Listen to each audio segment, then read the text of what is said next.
Let me quickly show you the camera app and also what features do we get in the camera app on the new iPhone 17.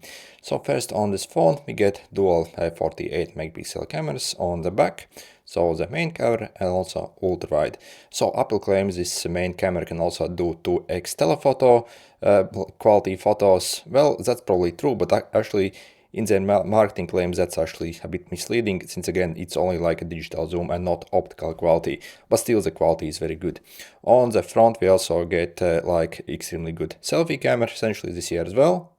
For example, on a normal phone usually the selfie cameras are in this format, so like a rectangle, but on this new phone essentially not only the selfie camera sensor is much larger, but also it's completely square.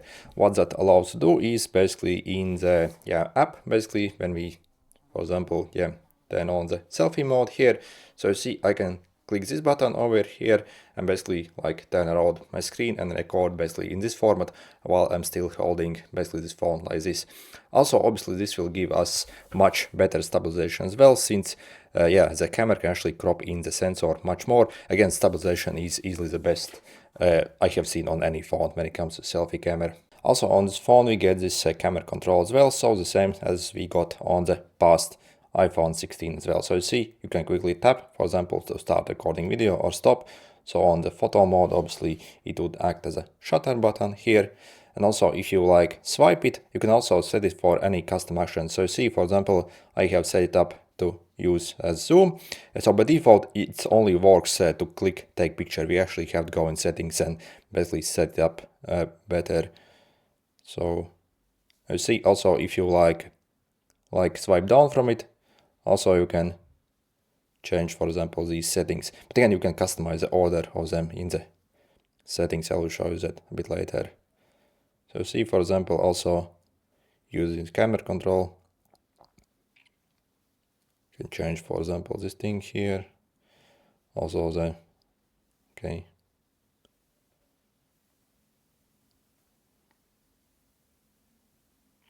You see, but to be honest, it's actually like very hard to use and also more like a gimmick. So personally, actually, I wouldn't actually purchase this phone just for this feature, because again, the location is absolutely terrible on this thing. So again, when you actually hold your phone like this, so it should be somewhere like this, not here. So again, it's not very good when it comes to ergonomic wise.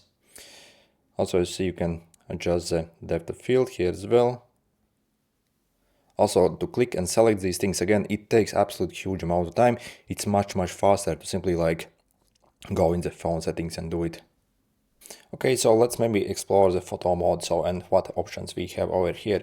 For example, I see on this corner over here, so you see, if you tap this, you can change the photographic styles here. So you see how it adjusts. And also if you swipe like this, you see, you can change the different photographic styles essentially. And also, basically if you move this thing around here, it also like changes each individual style here. And also you can reset it here as well. Okay. And for example, if you click over here, you see, you can also adjust your exposure compensation, essentially the brightness. So you see, if your image looks too bright, you can simply drop this down to whatever you need. Okay, and also if you click over here, you see, you can also like change all the settings here, for example, the aspect ratio. So I suggest you to actually keep the 16:9. By default, it's this 4:3. Okay, also we can set the timer here, for example, for 3 seconds. Also it will flash as well before taking a picture. And in the photo mode, so if we enter the selfie mode over here, so you see, you can also click this button to extend basically the frame. So the sensor definitely is extremely huge on this. As you see, absolutely awesome. Also on the top over here, you can also enable this like auto zoom and auto rotate features as well. So so it will automatically like change the like frame for you. And when it comes to zoom in the photo mode, so you see we get 3 options: 0.5, 1x, 2x, and also obviously you can pinch to zoom in as well. So you see, if you pinch it, you can zoom in 10 times over here. So you see 10 times you can zoom in on this phone. Okay, so literally pinch like this.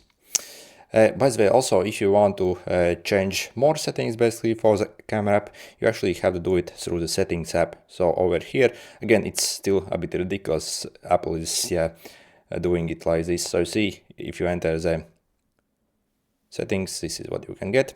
So for example, you see, you can set what the camera control button can do here, and also customize basically the control. So it's the default one. So once you actually start to swipe, so you would simply like see like can drag these around here to basically set your most preferred when you actually start to interact with it, and also adjust the So again, by default, this stuff is not set up like this. So also, yep. Okay. And also you can set the default photographic style here. And when it comes to video, by default, it's enabled this, but simply go over here and enable this.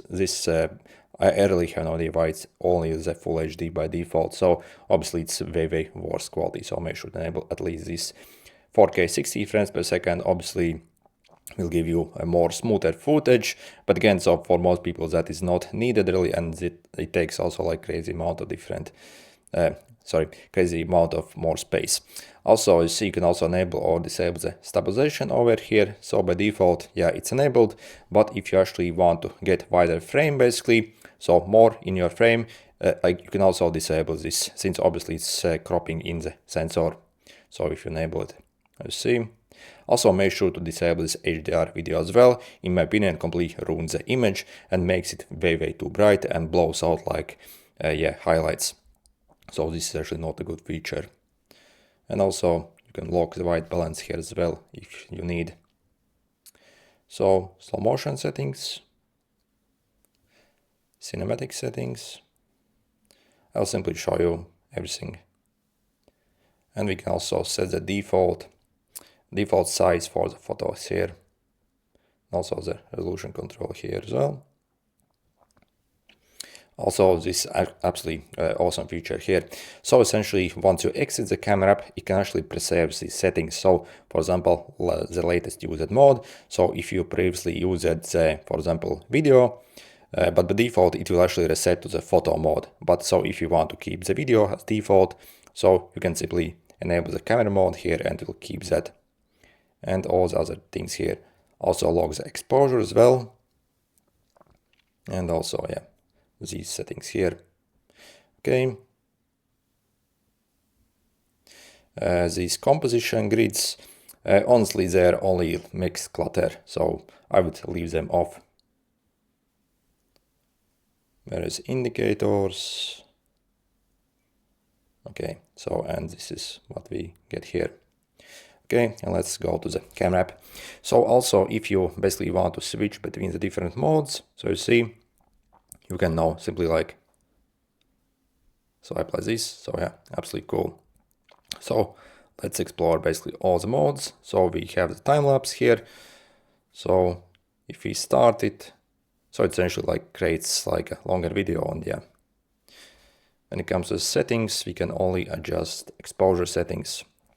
So slow motion settings, so you see you can adjust the settings here. So it's obviously recording slow motion here. We do not have any pause button here. Okay. So the cinematic mode, essentially it will create like a more blurry backgrounds here. So I have no idea if you can see, this is probably not a good example. But yeah, this is essentially like almost like a portrait mode. So it looks like more like a real camera essentially. So if you click over here, as you can also adjust your aperture. Okay, so you can essentially make the image more blurry or like everything on focus. So maybe you can even see here. So you see if I bring it to them, you see actually the background changes. So check this finger here. So you see it gets slightly more blurry. But obviously if you use it wider frame, you will get much better effect there. So video recording mode. So once we press start video, so you see you can also like pause the video finally here. Okay. And also we can take a picture as well. So there is no shutter sound when you take the picture, but still a picture gets taken when you press this. So I wish there was like a better indication. So when it comes to video settings, as you can also enable these settings. Also, we have this dual capture here as well. So essentially you can enable this to also record with the main camera and also the front facing camera. So see, also you can move this, okay, move this thing around here like this. So see, okay. However, this like dual capture mode actually saves the video as like one video. So maybe on a Samsung phone you get option actually to record two videos at the same time and you get like two separate files. But again, this is recorded straight as a, like an overlay. So in my opinion, it's actually not very well thought out. And yep, also in the video mode, we also get the action mode, so where you will have insanely good stabilization essentially. So again, it's like even better than a gimbal essentially. Oh, also, if you're wondering how this phone works with external microphones, then it's actually one of the best like phones. So it obviously has a Type-C, and if you connect external microphone to it, it automatically sets it as default. So again, you don't have to change anything in the settings, so it sets automatically. So I think this is one of the best phones actually for making like videos. So if I compare this phone to my Google Pixel, so I have absolutely huge problems basically with external microphones, but this one, once you connect it, it automatically starts recording on the external microphone and everything is okay. So you don't have to faff around with anything. So absolutely awesome system here. Also, you can like enable or disable this like automatic macro mode. So essentially, yeah, I actually like to disable it. So also, so we have the portrait mode essentially. So it essentially punches in and again creates like a more like blurry background. Also, you see you can change these settings here. So I won't be able to demonstrate it here. Yeah. So as you can change the how punched in essentially is, and also this spatial photo as well. Actually, I have no idea what is this.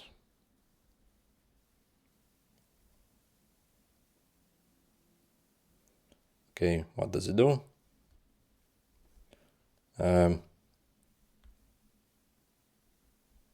Looks about the same. Okay, also we can record this spatial video.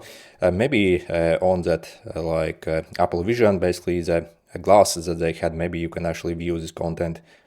So I think that was it. So again, on phone probably you can't see it. And also we have the panorama mode here. Okay. And when it comes to more modes, I see. So that's about it. When it comes to limitations and negatives on this phone, so what I have found so far, actually the auto rotation doesn't work very good, and actually that is the same problem on other phones as well, iPhones I mean. So essentially when you are recording a video, sometimes basically it records it in the wrong direction. So you see basically it actually doesn't like sometimes basically like rotates it properly, and you get like video and photo files like upside down and you have to rotate them. So this is complete garbage in my opinion on this phone. Also, if you use this phone a lot for video recording, and also if you want to basically edit the videos on the phone and basically do all processing and maybe upload to YouTube. Again, this is much more cumbersome system. The file management is extremely bad on this iPhone. So again, on all iPhones, it's absolutely terrible. So again, if you basically maybe simply transfer over to your PC and you do not do any like work on the phone itself, so you simply use it for the video recording, then it's probably okay. But for example, for this channel, I shoot pretty much most of these videos on a phone, so a Google Pixel phone, and I also pretty much like edit them right on the phone, also like move and split join files together, also basically often like transfer to my PC and connect, yeah, to my PC and basically transfer some files from the PC. So again, the workflow is way better on the Android. Obviously, this is complete nightmare to use, and again, it's very slow and it's not very well thought out software in general. So if you want the best workflow, I do not think this phone has it. So iPhones do not have, yeah. So again, if you are simply like shooting home videos with this phone and you do not do anything much with them, so you do not need like good production speed, this is perfectly fine, so no complaints there, and also the camera system is very good. But if you need excellent file management, this is the worst phone to get. Also, for example, when it comes to autofocus, I would say this phone is the best phone I have ever used. So the autofocus is incredibly sharp, accurate, and mega fast. So probably the second best phone would be the Samsung Galaxy Ultra phones. So they also have decent autofocus, but again, still actually not as level as this one. For example, if you compare to the Google Pixel phones and any other brands, the autofocus on them absolutely suck. They are very slow. So again, absolutely loves autofocus. So it's easily the best autofocus I have seen on any phone.